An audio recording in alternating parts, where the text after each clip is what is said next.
창세기 37장 요셉의 이야기의 시작이라는 말씀으로 우리 요셉에 대한 강의를 시작하도록 하겠습니다.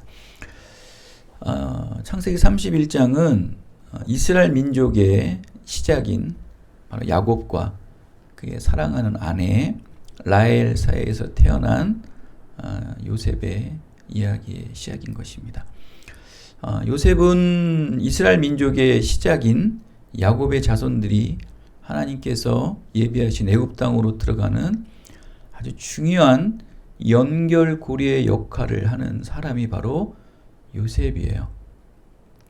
요셉을 통해 성취할 하나님의 구원 언약을 아들 요셉이라는 인물을 연결함으로써 이 온전한 구원의 언약 계보를 성취할 것을 말씀은 예고하고 있습니다. 그러니까 야곱을 통해, 즉 이스라엘을 통해 성취할 하나님의 구원 언약을 이 요셉이라는 인물을 연결시킴으로써 온전한 구원의 언약 계보를 계속 이어가고 있다는 것을 창세기서는 말씀을 하고 있습니다. 믿음의 시작인 아브라함으로부터 시작된 하나님의 구원 언약은 이삭에게 이어졌고요. 또 이삭은 둘째 아들 야곱을 통해 또 구원 언약을 계승하게 됩니다. 또한 야곱은 12아들 중 장남 르우벤이 아닌 구원의 언약을 르우벤을 통해서 잊지 못하고 요셉을 중심으로서 또 구원 언약을 역사 속에서 이렇게 실현시키게 되는 아주 중요한 구원 언약의 연결고리의 중심에 있는 요셉의 말씀의 시작입니다. 야곱의 이 12아들들은 곧 이스라엘 민족의 12지파의 각 조상들이 되죠. 지금은 르우벤, 레위 별 볼 일 없는 사람인 것 같지만 그들은 12지파의 조상들이 되는 어마어마한 큰 인물들이 되는 거예요. 그런데 이들의 구원 언약의 이 상속자에서 분리된 이스마엘과 에돔은 떠나지 않습니까? 그런데 이 12형제들은 떠나지 않고 모여 있다는 거예요. 그죠? 자, 아브라함의 아들 이스마엘은 떠나죠. 또 이삭의 아들 에서도 떠납니다. 야곱의 아들 12명은 떠나지 않고 모여 있어요. 굉장히 중요한 핵심이에요. 그렇죠? 떠난 자는 결국 하나님의 구원의 상속자에서 벗어나지만 모여 있는 자에게는 하나님의 구원의 상속자의 계보에 포함이 된다. 어마어마한 축복 아니겠습니까? 우리 이 땅에 구원과 이 말씀은 연결을 시켜도 됩니다. 교회를 떠나는 자, 믿음을 떠나는 자에게는 하나님의 구원 상속을 받지 못합니다. 그래서 지난주에도 말씀드렸던 것처럼 이 땅에서는 많은 물질도 받을 수 있고 많은 재산의 상속도 받을 수 있고 위대하고 높은 자리도 이뤄낼 수 있겠지만 그는 결국 구원에서는 배제된 자가 된다라는 거예요. 결국 이 야곱의 12자녀들은 은혜의 공동체에 머물러 흩어지지 않고 하나로 연합할 수 있었던 그 중심에 바로 요셉이 있었다라는 거예요. 굉장히 중요한 거예요. 이 요셉 하나가요, 야곱의 12형제들을 하나로 연합을 해서 하나님의 구원 계획의 계보를 온전히 성취한다는 거예요. 만약에 요셉이 없고 야곱이 이 12형제들을 자녀들을 다스렸다면 분명히 이스마엘과 같이 에서와 같이 흩어졌을 거예요. 왜 이거를 우리가 아냐면 오늘 이제 말씀을 계속 요셉을 통한 말씀을 우리가 계속 알 텐데요. 벌써 야곱은 자녀들을 편애하기 시작했어요. 그렇죠? 요셉을 사랑하는 라헬의 자녀들만 사랑하는 거예요. 바로 베냐민과 요셉이죠. 나머지 자녀들은 사랑하지 않는 아내들을 통한 자녀들은 사랑하지 않는 거예요. 벌써 이거를 우리가 이제 보았을 때 무엇을 볼 수 있어요? 아, 야곱은 이 가족을 하나로 연합시키지 못하는 자구나. 즉 야곱을 통해 이 12민족의 구원 계보에 온전히 도달할 수 없는 자가 될 수 있겠구나라는 위험도가 있죠. 그래서 여기서 하나님께서는 이 야곱을 통한 구원의 계보를 이루시기 위해서 누구를 선택하는 거예요? 요셉을 선택하는 거예요. 이게 이 요셉의 이야기의 핵심 포인트예요. 이 키예요, 키. 이거를 알고서 이 요셉의 이야기를 우리는 계속 들어야 돼요. 요셉이 팔려가는 것, 요셉이 감옥에 가는 것, 또 요셉이 총리가 되는 것, 이 모든 것은 다 뭘 이루기 위함입니까? 야곱을 통해, 아브라함을 통해, 이삭을 통해, 야곱을 통해 이루실 하나님의 구원 계보를 온전히 성취하기 위한 요셉이 팔려가는 것이고요. 요셉이 감옥 생활하는 것이고요. 요셉이 총리가 되는 거예요. 당시의 상황은 요셉도 힘들고 어렵고 눈물 나는 일이고 때로는 정말 하늘 높은 줄 모르고 풍요한 삶 속 높은 권제에 오를 수 있어도 그 모든 것은 다 야곱의 계보를 애굽 땅으로 온전히 인도해 내기 위한, 즉 구원의 언약을 온전히 성취하기 위한 그저 하나의 열쇠의 키밖에 안 된다는 거예요. 굉장한 큰 역할을 합니다. 이러한 이 기본적인 이 구원의 그 키를 가지고서 이 말씀을 보면은 야곱이 왜 팔려가지? 아, 형제들 하나로 만들기 위해서 팔려가는구나. 아, 왜 아버지 야곱은 요셉만 사랑하고 다른 형제들 미워하지? 아, 요셉을 빨리 애굽 땅으로 먼저 보내서 고통과 아픔을 겪게 해서 형제들 하나로 만들려고 지금 하나님께서 역사하시는구나. 계속 그것으로 봐야 돼요. 기승전결이 하나님의 구원이라고 보셔야 되는 거예요. 그렇지 않고 보면은요, 그 사건에 그거만 보게 되면요, 이 성경을 해석할 수가 없어요. 하나님의 구속사적 이 성경을 우리가 읽어내지를 못해요. 그냥 단추를 잘 껴야 되는 거예요. 단추를 잘 껴야 되는데 그냥 급하게 단추를 끼면은 결국 끝에 단추가 맞지 않아서 옷이 불균형이 되겠죠. 그럼 다시 다 클러야 되는 거예요. 성경은 그렇게 이 구속사적 예수님의 메시아적 이 프로그램을 맞추기 위한 모든 약속이 되어야 되는 거예요. 그것도 약속을 하셨어요. 그래서 하나님께서는 이스마엘과 같이 에서와 같이 떠나지 않기 위해서 그 형제들 연합하기 위해서 요셉을 선택하게 하셨다. 하나님의 구원의 섭리죠. 아브라함에게 이 예언된 믿음의 조상, 믿음의 시작인 아브라함에게 예언된 이 애굽 생활을 실현하기 위해서 하나님께서는 족장인 이 야곱의 가족을 애굽으로 이끌어 가야만 했어요. 그래서 그 첫 단추, 첫 단계로 요셉을 먼저 애굽으로 팔려가게 합니다. 아무튼 하나님께서는 야곱의 모든 자녀가 이 구원의 언약을 성취하기 위해 반드시 합력하고 연합하게 하심으로 하나님의 구원 계획을 온전히 이루어 나간다는 거예요. 그래서 우리 교회도 마찬가지고 우리 가정도 마찬가지예요. 하나님의 온전한 구원 계획을 이루기 위해서는요, 이 안에 갈등도 있어요. 가족 안에서도 갈등이 있고 미운 것도 있고 싫은 것도 있고 마음에 안 드는 것도 있겠죠.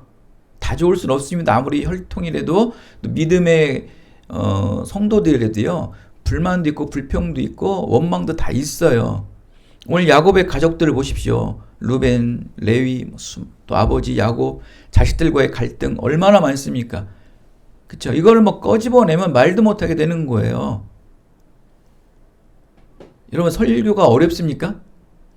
굉장히 중요한 핵심 포인트. 왜냐면 이게 뭐든지 여러분, 개론이 힘든 거예요. 개론 과목이 가장 힘든 거예요. 여러분 아시죠? 심화 과정이 가장 쉬운 거예요, 여러분. 그래서 여러분, 제가 여러분한테 요구하는 게 대학원 과정도 공부하시고 박사 과정도 공부하는 이유가 뭔지 아십니까? 너무 편해요. 쉬워요. 그냥 그거만 하면 돼요. 그거만. 되게 쉽다니까요. 근데 이 개론만 여러분 아시면은 성경 해석하기가 너무 쉽고요. 요셉 풀기가 너무 쉽고 야곱이 보이고 이삭이 보이고 아브라함이 보이는 거예요. 성경 전체가 보인다니까요. 굉장히 중요한 말씀이에요, 여러분. 야곱의 모든 자녀가 구원의 언약을 성취하기 위해서는 연합이 돼야 돼, 연합이. 여러분 보십시오. 야곱이 보기에 장남 루벤을 보면 어떨까요? 막 쌍욕이 나올 거예요.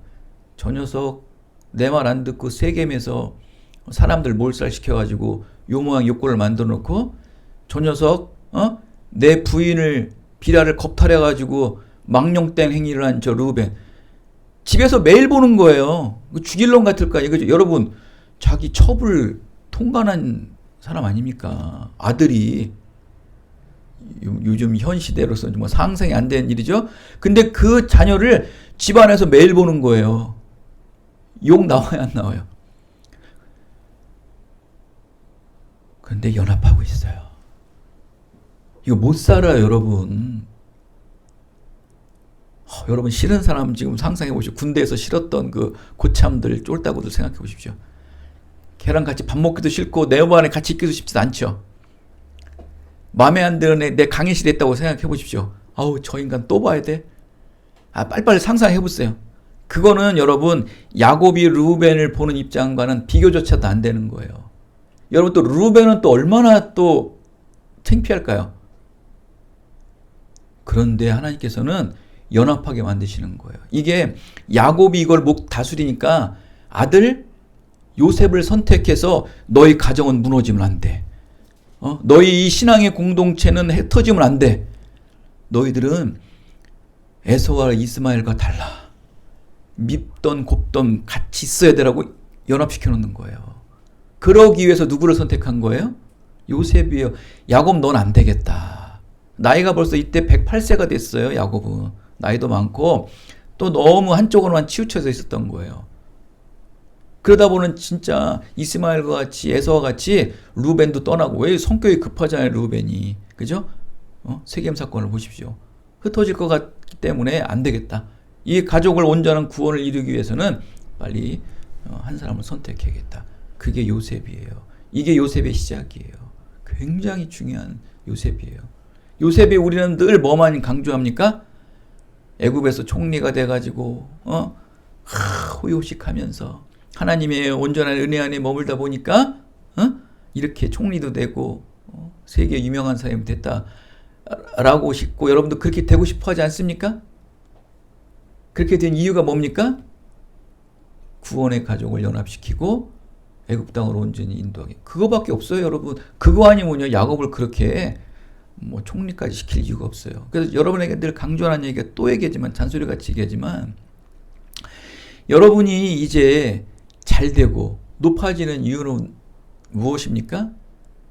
교회가 하나 되어지고 가정이 하나 되어져서 여러분이 속해 있는 모든 공동체를 하나로 만들고 질서 있게 만들어서 하나님의 구원의 계획을 온전히 이루는 것 외에는 없어요.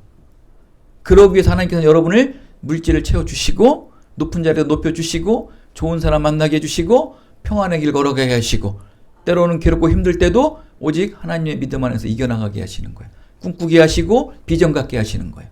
그 이유는 단 하나예요. 미우나 고우나 교회를 연합하게 하고 미우나 고우나 가족을 하나 되게 하고 그래서 온전한 구원을 이루는 것. 그거 하나밖에 없어요. 그러기 위해서 여러분에게 물질 주시고 사람 붙여주시고 높은 자리에 올려주시는 거예요. 그걸 잊으면 안 돼요. 그런데 여러분 우리 37장 1절에 보면은 야곱이 가나안 땅 곧 그의 아버지가 거류하던 땅에 거주하더라라고 그러지 않습니까? 야곱은 바로 아브라함이 거주하고 이삭이 거주했던 헤브론에 거주하고 있었습니다. 그럼 그와 반대로 에서는 세일 땅으로 거주하게 되지 않습니까? 믿음의 차이로 형제들은 나눠지는 거예요. 믿음이 같으면 연합할 수 있는 것이고 믿음이 달라지면 떠나게 되는 거예요. 여러분 흩어지기 위해 떠나는 거 아십니까? 흩어지기 위해 떠나지 말아야 되는 거예요. 그러니까 하나님께서 흩으셔야지 내가 떠나면 안 되는 거예요. 사도행전을 보면은 흩어지라는 단어들이 많이 나오거든요. 하나님께서 때가 되면은 흩으세요. 근데 벌써 이 믿음 없는 자들은 자기들이 떠나버려요. 믿음의 공동체, 믿음의 사람들을 떠나버리는 거예요. 그럼 하나님 때가 되면 하나님께서 흩어뜨려 놓으시는 거예요. 근데 이걸 자꾸 우리가 떠나려고 해요. 여러분도 떠나려고 하는 마음이 항상 있죠. 혹시 떠나려고. 저도 마찬가지예요. 떠나고 싶은 마음이 항상 어디나 있어요. 하나님이 흩어지게 하셔야 돼요. 여러분 꼭 말장난 같고 언어 유희 같지만 떠남과 흩어짐을 여러분 특히 우리 믿음의 사람에게는 구별하셔야 돼요. 떠나는 건 여러분의 자의적으로 떠나는 거지만 흩어지는 건 여러분 하나님이 흩어지게 하시는 거예요. 하나님께서 여러분에게 소명을 주시고 사명을 주셔서 흩어지게 하시는 거예요. 굉장히 중요한 거예요, 여러분. 근데 지금 벌써 흩어지기 위해 떠나지 않지 않습니까? 야곱의 가족은. 그러나 에서와 이스마엘은 자기 의지로 떠나버려요. 결국 나중에 가나안 땅에 들어가면 알아서 12민족들은 다 흩어져요. 그 가나안 땅에서 다 분배를 받지 않습니까? 그때까지 그들은 떠나지 않고 연합하고 있어야 된다는 거예요.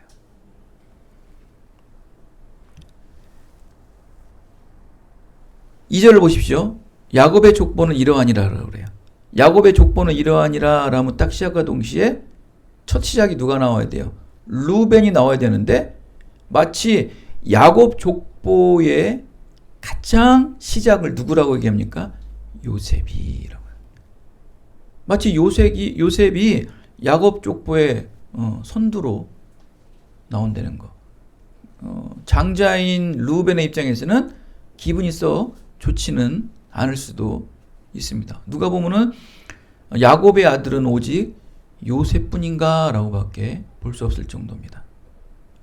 그만큼 요셉에게 모든 구원의 중심이 기울어져 있었다는 것을 벌써 오늘 성경 창세기서 기자는 말씀을 하고 있는 거예요.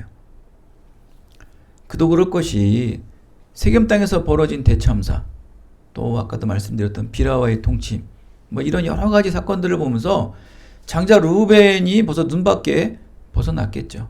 아버지 말을 듣지 않으므로 형제들도 마찬가지로 아버지 말을 듣지 않고 루벤의 말은 들어서 세겜 족속을 살육하지 않습니까? 이런 걸 봤을 때 아버지는 침묵합니다. 그 당시에 세겜 사건을 일어났을 때도 침묵하고 비라와의 동침 사건이 있어도 야곱은 뭐라고 한마디도 하지 않아요. 침묵해요. 근데 이것이 지금 어디서 나타나고 있는 거예요? 지금 이런 데서 나타나고 있는 거예요. 요셉을 벌써 사랑하잖아요. 그죠? 그러니까 자식에 대한 반감을 자기 어떤 욕구를 반감 욕구를 드러내는 거예요. 이게 어떻게 보면 참 이 야곱이라는 믿음의 인물도 약한 거죠. 아무리 믿음을 지키지만 편애할 수밖에 없고 사람의 인격으로밖에 갈 수밖에 없는. 그래서 은혜는 하나님의 은혜로 하나님의 구원을 이루어야 되는 거예요. 사람의 의지로서는 힘든 것을 우리가 볼 수 있죠. 요셉에게 마음이 더 갈 수밖에 없는 거예요. 그래서 창세기 저자는 야곱의 족보를 언급함과 동시에 요셉을 지명을 합니다. 야곱에 대한 하나님의 구원 언약이 요셉을 통해 성취된다는 것을 예표하고 예언하는 말씀과도 같은 거예요. 자, 오늘 3절 봅시다. 요셉은 노년에 얻은 아들이므로 이스라엘의 여러 아들들보다 그를 더 사랑함으로 그를 위하여 채색옷을 지었더라. 이제 야곱에 대한 본심이 다 드러나고 있어요. 그죠? 다른 아들들보다 요셉을 더 사랑한다. 얼마나 사랑하면 채색옷을 다 입혔다. 특별한 지위를 상징하는 옷이 바로 채색옷이에요. 케네토트라는 이 단어인데 채색옷. 케네토트 파심이라는 옷인데 이거는 뭐 아무나 입는 옷이 아니에요. 또 어떤 주석에서는 이렇게 나와요. 에봇과 같이 어떤 제사장 또 말씀을 가리키는 자들만 입는 특별한 옷이라고. 그러니까 야곱은 한 그 요셉을 정말 애지중지 너무너무 사랑했던, 그리고 너무 똑똑해가지고 자기가 할아버지의 얘기, 자기의 인생 얘기, 하나님을 만났던 얘기를 하면은 다른 자식보다 유별나게 요셉은 또 잘 받아들였던 것 같아요. 그러니까 야, 너는 정말 이런 옷을 입어야겠다 하면서 특별히 구별된 자로서의 옷을 입혔던 걸 보십니다. 근데 그것이 형제들에게 미움이 되는 아주 굉장히 큰 자충수였던 것이죠. 이렇게 야곱은 편애합니다. 마치 그의 어머니 리브가가 에서를 미워한 것보다도 에서보다는 야곱을 더 사랑한 것 같이 야곱도 다른 형제들보단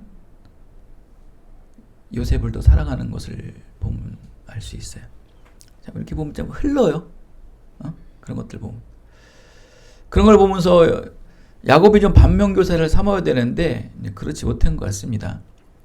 이렇게 야곱이 자식을 편애하는 이 불평등함 속에서도 하나님의 구원 언약의 역사를 야곱을 통해 계속 이어가고는 있습니다. 구원 언약의 역사는 하나님의 절대적 은혜로 이루어지는 것을 알 수 있어요.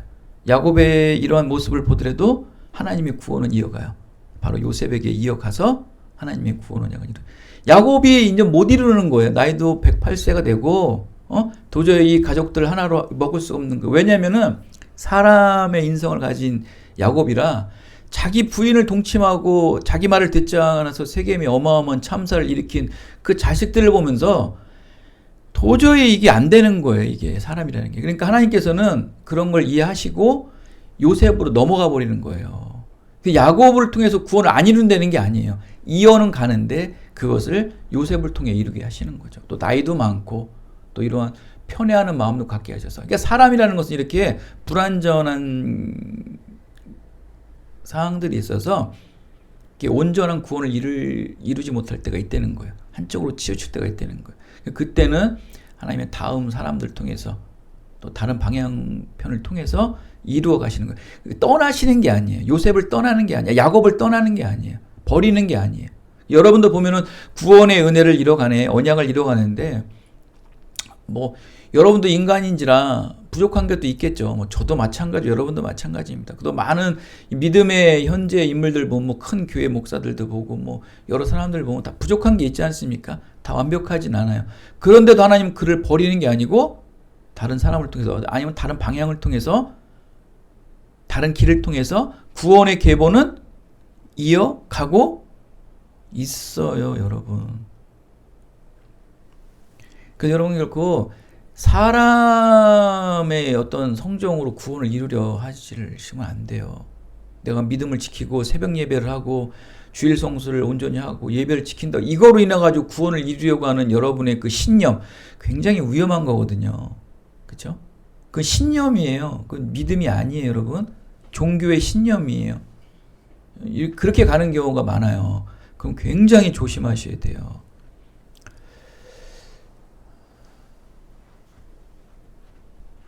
여러분 자신의 연약함, 인간적 실수에도 불구하고 하나님의 약속된 구원의 역사는 반드시 성취하십니다. 하나님의 은혜로 구원을 이루는 것이지 우리의 의지와 또 능력과 경험으로 이루는 것은 아니라는 것이죠. 오늘 4절 말씀을 보시면은 야곱은 요셉을 그 형들보다 더 사랑했다. 그러니까 형제를 더 사랑할수록 그 형제들은 누굴 더 미워해요? 요셉을 더 미워해요. 완전히 엮이는 가정이 돼버렸어요. 그리고 형들한테 미움받는 것을 야곱은 알아들었겠죠. 그런데도 계속 요셉만을 감싸며 사랑한다는 거예요. 근데 여기서 우리가 요셉에 대해서 한번 보는데 그러한 차별적인 편애의 사랑을 흠뻑받는 요셉. 근데 이 요셉이 눈치가 없어요. 공감 능력이 굉장히 떨어져요. 그러니까 요셉 또한 굉장히 부족한 인간의 모습인데도 하나님께서 그를 선택을 하셨다는 거예요. 지금 나이가 17세라고 나오지 않습니까? 적은 나이는 아니에요. 그죠? 당시 나이로 보면은. 그렇다고 뭐 성숙한 나이도 아니지만 그래도 어느 정도 사리 분별 정도는 할 수 있는 나이입니다. 17세면. 지금도 뭐 17세면은 뭐 좋고 나쁜 거 다 알고 이런 걸 다 구별할 수 있는 정도 나이는 되지 않습니까? 그런데 이 공감력과 융통성을 찾아볼 수가 없어요. 요셉에게는. 아버지에게 칭찬만 받았지 상대를 배려하는 공감력이 아주 미흡해요. 근데 아직 구원의 언약을 성취할 믿음의 계보자로서는 하나님 보시기에도 부족한 거예요. 뭐 인격적인 부분도 부족하지만 아직 구원 언약을 성취해서 이 모든 이 가족들을 연합할 수 있는 그러한 또 이런 소양도 아직 못 갖추고 있다는 거예요. 그러니까 지금 요셉에 대한 단점이 지금 나오는 거예요. 그런데도 하나님께서는 이를 선택하셔서 쓰신다는 거예요. 37장 2절 보시면은 그가 그들의 잘못을 아버지께 말하더라. 그러니까 이 요셉은요, 이 상대의 배려, 상대의 공감력이 없기 때문에 그냥 형들의 잘못만 얘기해요. 형들도 때로는 좋은 일도 있을 거 아니에요. 다 나쁠까요? 그래도 형제인데, 우리도 뭐 가족끼리 보면 가족끼리 살다 보면은 좋은 것도 있겠지만 단점도 보이잖아요. 또 단점도 보이면 또 장점도 보이고. 근데 이 요셉은 잘못만 얘기하는 거예요. 그 누구에게 얘기해요? 아버지에게 얘기하는 거예요. 그 얼마나 믿겠어요. 밉상 중에 최고의 밉상이죠. 그래서 여러분, 바른 말과 좋은 말을 균형 있게 하셔야 돼요. 바른 말은 그냥 다 똑바로 앉아, 똑바로 살아야지. 그 바른 말이에요. 뭐 틀린 말 아니죠. 근데 그것도 자꾸 듣다 보면요, 아우 싫어요. 좋은 말도 해줘야 돼요. 아유 못할 때도 감싸주면서 좋은 말도 하면서 이게 바른 말과 좋은 말을 균형 있게 적절히 사용하셔야 돼요. 그냥 어떻게 보면 맞습니다. 요셉이 바른 말만 한 거예요. 바른 말은 다 사람의 단점만 얘기하는 거예요. 잘못만 얘기하는 거예요. 다 바라요.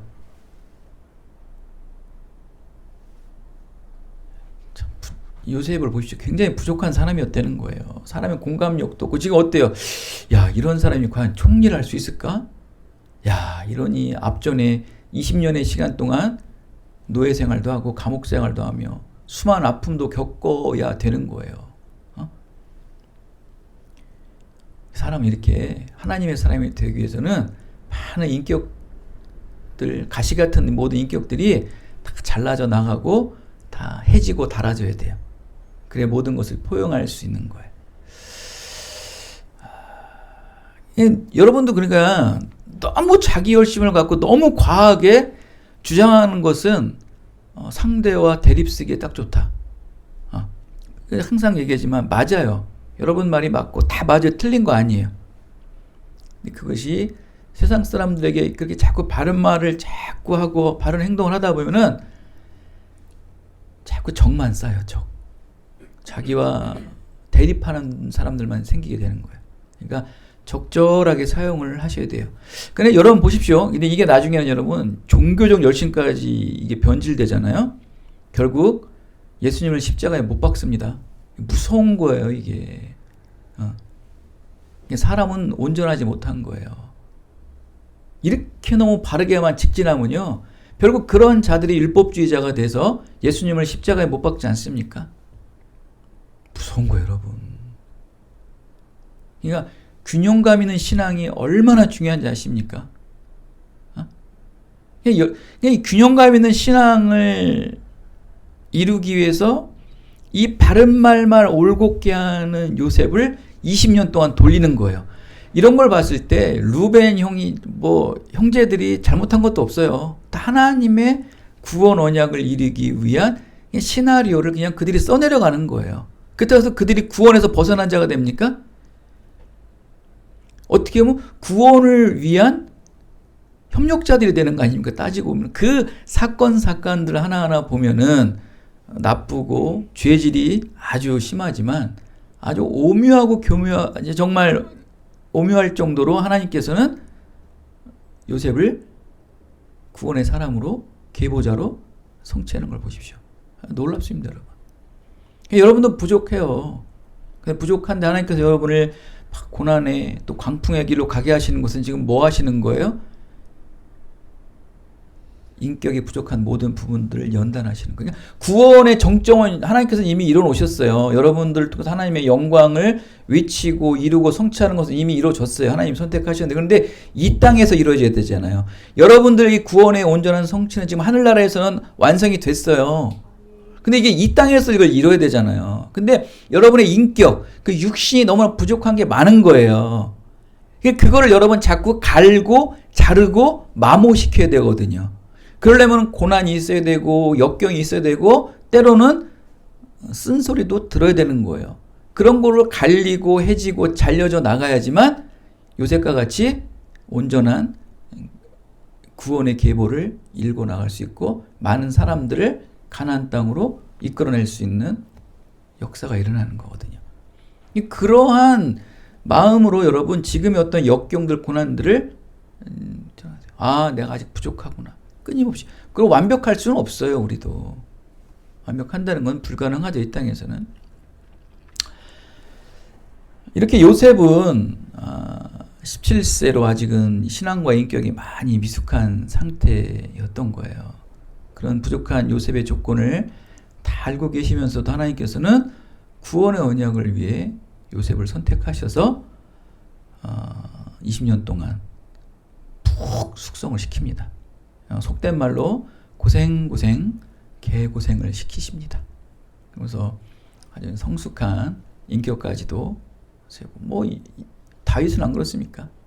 다윗도 그렇게 돌려놨는데도 막상 왕 시켜놓으니까 허튼 짓 하지 않습니까? 그렇게 긴 숙련 기간을 가졌어도, 또 왕의 기간 속에서도 자녀에 대한 반란, 자식들과의 싸움 속에서도 많은 숙고의 시간, 또 연단의 시간, 숙성의 시간을 가짐을 통해서 온전한 구원을 성취하고 이루는 것을 볼 수 있지 않습니까? 이게 이 땅의 삶이에요. 이 땅의 삶.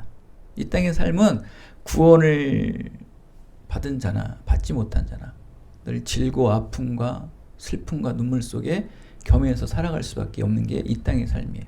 이 땅의 삶에서 늘 우리는 그래서 애통한 마음으로, 가난한 심령으로 하나님만 의지하며 살아가야지만 이 땅에 주어진 많은 슬픔과 눈물들을 감당해낼 수 있다라는 거예요. 정말 요셉을 빡세게 연단을 시켜놓습니다. 이유는 뭐라고 그랬습니까? 단 하나예요. 가족 전체를 구원하기 위해, 야곱을 통해 이스라엘 백성들의 온전한 구원을 이루기 위해 요셉은 굉장히 빡세게 연단을 받는 거예요. 지금 여러분 연단 중에 있으십니까? 앞으로 연단을 받아야 될 것입니까? 그것은 무엇을 위함입니까? 교회를, 또 여러분의 가정을 이루고 세우기 위함임을 굳게 믿으시고 그 하나님의 연단 과정, 고난과 역경들을 이겨나가셔야 돼요. 여러분 지금 고난의 축도 안 들어요, 여러분. 여러분 저의 고난의 얘기를 할까요? 저도 엄청 많죠. 숙성된 자일수록 그런 고난의 얘기를 자꾸 하는 게 아니에요. 종종 가끔은 하지만, 여러분 그런 고난에 비하면 저의 고난에 비하면 여러분의 고난은 껌이에요, 껌. 시작도 안 했어요. 그런데도 부족하죠. 많이 부족하죠. 단점도 많고, 그런데도. 그럴 때일수록 여러분 포기하시면 안 돼요. 요셉도 지하 감옥에 있을 때, 또 억울한 누명을 쓰고 있었을 때, 노예들에게 노예로 팔려갈 때, 이해도 못하겠지만 얼마나 사랑만 받고 칭찬만 받았던 요셉이 극복할 수 있겠습니까? 그러나 그에게는 꿈이 있었어요. 그 꿈이 무엇일까? 바로 골고다 언덕 십자가에 우리의 모든 죄와 허물을 짊어지시고 매달려 계신 주님을 바라보며 위로와 용기를 내며 그 고난을 이겨나갔다는 거예요. 희미한 천국의 소망만을 바라보며 요셉은 이겨나갔다는 거예요. 그 어디서 배웠을까요? 야곱을 통해 배웠겠죠. 야곱이 끊임없이 요셉에게 야 내가 베렐에서 천사를 봤는데 내가 마하나임에서 천사를 봤는데 그런 얘기를 들으며 그런 말씀을 들으며 요셉은 꿈꾼 거예요. 이 들었던 말씀들이 고난의 역경 때 나오기 시작하는 거예요. 그러니까 믿음의 사람과 믿음의 사람이 아닌 자가 딱 구분되는 게 뭐냐면 고난이 왔을 때를 딱 보면 믿음의 사람들은 말씀을 상기시켜요. 말씀이 막 생각나요. 말씀으로 꿈꾸고 말씀으로 기도해요. 그리고 그 고난과 연단을 그냥 울며 이겨내요. 그런데 믿음 없는 자는 고난이 오면은 말씀은 없고 사람 따라가고 세상 따라가고 방법 따라가고 딱 차이가 나는 거예요.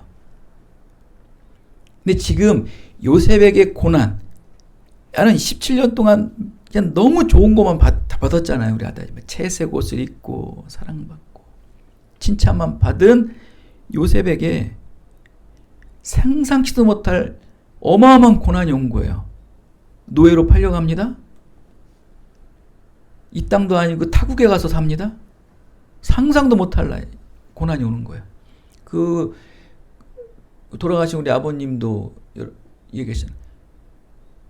20살, 21살 청년 때 6.25 전쟁 나가서 전쟁을 하고 내 전우들이 죽어가는데요. 아무 생각도 없대요.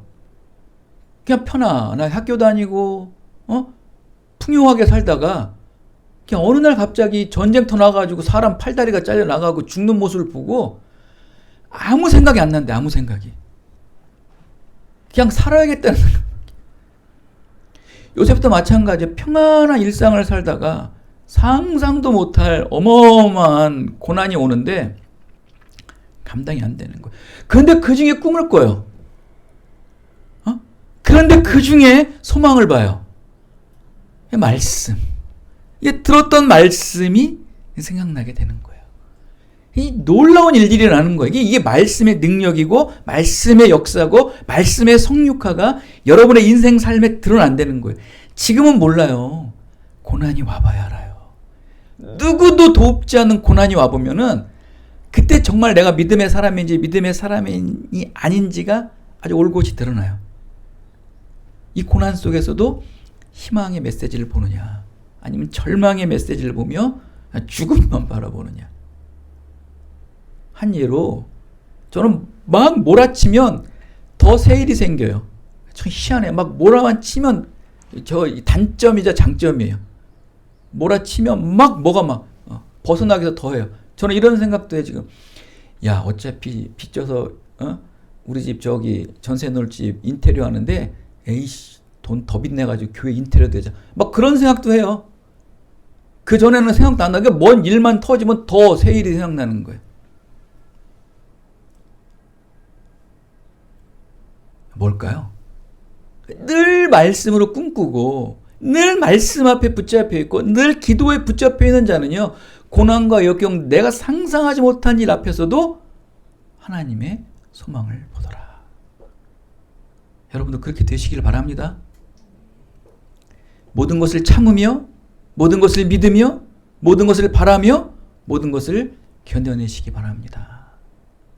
사랑하는 여러분, 말씀 맺겠습니다. 구원의 비전을 꿈꾸며 살았던 요셉도 오늘 말씀과 같이 성숙하지 못할 때가 있었습니다. 우리도 구원자 예수를 하나님으로 믿기 전의 삶을 돌이켜보면 쥐구멍이라도 들어가고 싶은 사건들이 어디 하나들이겠습니까? 요셉은 성숙해졌을 때 자기가 형들의 나쁜 점만 비난하고 일러바쳤고 고자질했던 것을 굉장히 부끄러워했을 거예요. 지하 감옥에서 원통하고 억울한 일이 있었을 때 자신의 모든 잘못들을 철저히 돌아보고 회개했을 거예요. 성숙하지 못했던 것을 그때 많이 깨달았겠죠. 여러분도 예수님을 믿기 전의 삶을 돌이켜보시면 죽음형이라도 들어가고 싶을 거예요. 저도 그래요. 저도 예수님 온전히 믿기 전에는 정말 상상하지 못할 일들을 많이 했습니다. 입에 담고 싶지 않을 정도로. 쥐구멍에 들어가고 싶죠. 영원히 그 일은 다 묻고 싶어요. 발설하고 싶지도 않아요. 어디 그런 얘기를 발설하겠습니까? 하기사 사도 바울은요, 예수님을 믿는 자들을 몰살시키기 위해 살인계획도 세웠던 자예요. 스데반이 죽어가는데 팔짱을 끼고 썩은 미소를 지었던 자가 바로 사도 바울이에요. 그 사실을 끊임없이 상기시키며 그는 구원의 복음을 전할 때 얼마나 매이고 아팠을까요? 내가 죽이려 했던 그리스도인들이 내가 지금 이렇게 몰매를 맞아가며 복음을 전했을 때 생각했을 거야. 아, 내가 그랬었지. 난 맞아도 싸. 난 이들에게 복음을 전하면서 피가 흘려도 싸. 라면서 반면교사 삼아서 이겨냈을 거예요. 요셉도 그렇겠죠. 하나님의 구원의 계획을 이루기 위해 내가 이렇게 부족한 인격을 하나님께서 세워주시는구나. 형들이 얼마나 나를 미워했을까? 아니, 모든 사람들은 나를 얼마나 미워했을까? 예수님을 3번 부인한 베드로는 디베라 바닷가에서 끊임없이 울며 회개하고 통했어요. 부활하신 예수님께서 찾아오셔서 사랑하는 내 제자야, 내 양을 먹이라. 사랑하는 내 제자야, 내 양을 먹이라. 사랑하는 내 제자야, 내 양을 먹이라. 주님 아시지 않습니까? 저 같은 자가 무슨 하나님의 백성을 인도하겠습니까? 저는 예수님을 3번 부인하고 예수님을 팔아먹었던 배신자입니다. 그는 복음을 전하면서 끊임없이 힘들고 어렵고 눈물 나는 일이 있을 때 예수님을 3번 부인했던 상황을 생각했을 거예요. 닭의 소리만 들어도 내가 복음을 전하면서 힘들고 어려울 때의 고통을 저 닭 울음소리를 통해서 이겨냈던 베드로예요. 고난은, 또 부끄러움은